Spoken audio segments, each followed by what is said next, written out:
Here I am again in the Conference Speakers Natural Habitat, a hotel room, speaking at a conference later this afternoon to a group of CIOs, Chief Information Officers, from a number of industries, number of sectors all around Australia.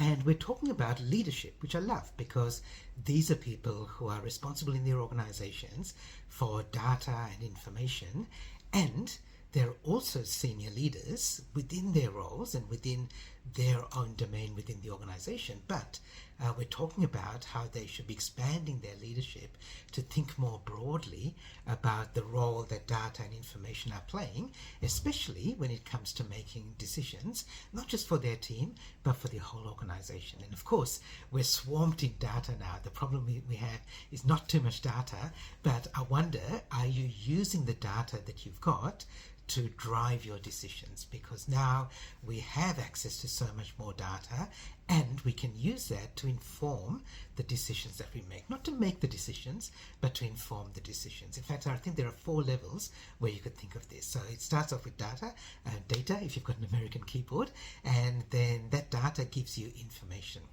And data and information are just the starting point. What you want to do is look beyond that. So you go from data to information, and then that information gives you insights, and those insights are what you use to inform your decisions. So data, information, insights, and decisions. Have you got all of those 4 levels covered? Because it's one thing to collect data, and that's a good thing because we want more and more data now, especially with AI that gorges itself on data. But the real value of your data is if you use it to give you information, which you can then derive insights from, and that drives and informs your decisions. If you'd like to know more about this, you can download a worksheet that I've got for you here, which is all about data driving decisions. And this is for you, whatever your role in the organization.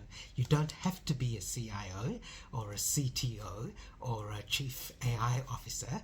This is for you if you're a leader and you're looking at collecting data and making use of data to drive decisions for yourself, your team, and ideally more broadly through the whole organization. So please download the worksheet, use it with your team, and I hope you get value from it. I'll see you in the future.